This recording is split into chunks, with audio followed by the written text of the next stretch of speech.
ന്യായാധിപന്മാർ 21 അധ്യായം. ബെഞ്ചമിൻ്റെ നിലനിൽപ്പ്.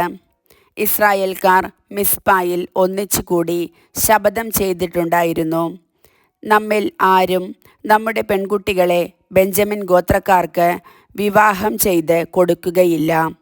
അവർ ബഥേലിൽ വന്ന് സായാഹ്നം വരെ ദൈവസന്നിധിയിൽ ഉച്ചത്തിൽ കൈപ്പോടെ കരഞ്ഞു.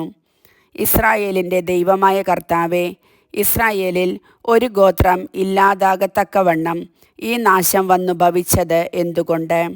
ജനം പിറ്റേ ദിവസം പുലർച്ചയ്ക്ക് ഒരു ബലിപീഠം നിർമ്മിച്ച് അതിൽ ദഹനബലികളും സമാധാന ബലികളും അർപ്പിച്ചു. കർത്താവിൻ്റെ മുൻപിൽ സമ്മേളിക്കാത്ത ഗോത്രം ഏതെന്ന് ഇസ്രായേൽക്കാർ തിരക്കി. മിസ്പായിൽ കർത്താവിൻ്റെ മുൻപാകെ വരാത്തവനെ കൊന്നുകളയണമെന്ന് അവർ ദൃഢപ്രതിജ്ഞ ചെയ്തിരുന്നു. തങ്ങളുടെ സഹോദര ഗോത്രമായ ബെഞ്ചമിനോട് ഇസ്രായേലിന് അനുകമ്പ തോന്നി. അവർ പറഞ്ഞു, ഇസ്രായേലിൽ ഒരു ഗോത്രം ഇന്ന് അറ്റുപോയിരിക്കുന്നു.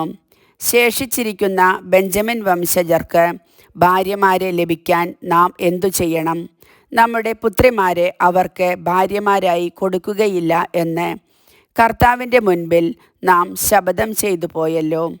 മിസ്പായിൽ കർത്താവിൻ്റെ സന്നിധിയിൽ വരാത്ത ഏതെങ്കിലും ഇസ്രായേൽ ഗോത്രം ഉണ്ടോ എന്ന് അവർ തിരക്കി. യാബേഷ് ഗിലെയാദിൽ നിന്ന് ആരും സമ്മേളനത്തിന് സന്നിഹിതരായിരുന്നില്ല. ജനത്തെ എണ്ണിത്തിട്ടപ്പെടുത്തിയപ്പോൾ യാബേഷ് ഗിലെയാദിലെ നിവാസികളിൽ ഒരുവൻ പോലും അവിടെ ഉണ്ടായിരുന്നില്ല. അതുകൊണ്ട് ആ സമൂഹം യുദ്ധവീരന്മാരായ 12,000 ആളുകളെ അവിടേക്ക് നിയോഗിച്ചുകൊണ്ട് കൽപ്പിച്ചു, സ്ത്രീകളും കുഞ്ഞുങ്ങളുമടക്കം യാബേഷ് ഗിലെയാദിലെ നിവാസികളെ വാളിനിരയാക്കുക. ഇതാണ് നിങ്ങൾ ചെയ്യേണ്ടത്. എല്ലാ പുരുഷന്മാരെയും പുരുഷന്മാരോടുകൂടി ശയിച്ചിട്ടുള്ള എല്ലാ സ്ത്രീകളെയും നശിപ്പിച്ചു കളയണം. യാബേഷ് ഗിലെയാദ് നിവാസികളിൽ പുരുഷനെ അറിഞ്ഞിട്ടില്ലാത്ത 400 കന്യകമാർ ഉണ്ടായിരുന്നു. അവരെ കാനാൻ ദേശത്ത് ഷീലോയിലെ പാളയത്തിലേക്ക് കൂട്ടിക്കൊണ്ടുവന്നു. അപ്പോൾ സമൂഹം മുഴുവൻ ഒന്നുചേർന്ന് റിമ്മോൺ പാറയിൽ താമസിച്ചിരുന്ന ബെഞ്ചമിൻ ഗോത്രക്കാരുടെ അടുക്കൽ ആളയച്ച് സമാധാന പ്രഖ്യാപനം നടത്തി. ബെഞ്ചമിൻ ഗോത്രക്കാർ തിരിച്ചു വന്നു. യാബേഷ് ഗിലെയാദിൽ നിന്ന് ജീവനോടെ രക്ഷിച്ച ആ സ്ത്രീകളെ അവർക്ക് ഭാര്യമാരായി കൊടുത്തു. എന്നാൽ എല്ലാവർക്കും തികഞ്ഞില്ല. ഇസ്രായേൽ ഗോത്രങ്ങൾക്കിടയിൽ കർത്താവ് ഒരു വിടവ് സൃഷ്ടിച്ചതുകൊണ്ട് ജനത്തിന് ബെഞ്ചമിൻ വംശജരോട് അലിവ് തോന്നി. അപ്പോൾ സമൂഹത്തിലെ ശ്രേഷ്ഠന്മാർ പറഞ്ഞു, ബാക്കിയുള്ളവർക്ക് കൂടി ഭാര്യമാരെ ലഭിക്കാൻ നാം എന്താണ് ചെയ്യുക? ബെഞ്ചമിൻ ഗോത്രത്തിൽ സ്ത്രീകൾ അറ്റുപോയല്ലോ. അവർ തുടർന്നു, ഇസ്രായേലിൽ ഒരു ഗോത്രം മൺമറഞ്ഞു പോകാതിരിക്കാൻ ബെഞ്ചമിൻ ഗോത്രത്തിൽ അവശേഷിച്ചിരുന്നവർക്ക് ഒരു അവകാശം വേണമല്ലോ. എന്നാൽ നമ്മുടെ പുത്രിമാരെ അവർക്ക് ഭാര്യമാരായി നൽകുക സാധ്യമല്ല. കാരണം ബെഞ്ചമിൻ വംശജന് ഭാര്യയെ നൽകുന്നവൻ ശപിക്കപ്പെട്ടവനായിരിക്കുമെന്ന് ഇസ്രായേൽ ജനം ശപഥം ചെയ്തിട്ടുണ്ട്. അവർ പറഞ്ഞു, ബഥേലിനു വടക്കും ബഥേലിൽ നിന്ന് ഷെക്കെമിലേക്കുള്ള പെരുവഴിയുടെ കിഴക്കും ലെബോനായ്ക്ക് തെക്കും ഉള്ള ഷീലോയിൽ കർത്താവിൻ്റെ ഉത്സവം വർഷം തോറും ആഘോഷിക്കാറുണ്ടല്ലോ.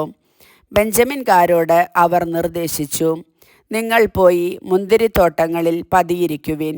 ഷീലോയിലെ യുവതികൾ നൃത്തം ചെയ്യാൻ വരുന്നത് കാണുമ്പോൾ മുന്തിരിത്തോട്ടത്തിൽ നിന്ന് പുറത്തു വന്ന് ഓരോരുത്തരും ഓരോ സ്ത്രീയെ പിടിച്ച് ഭാര്യയാക്കി ബെഞ്ചമിൻ ദേശത്തേക്ക് പോകുവിൻ.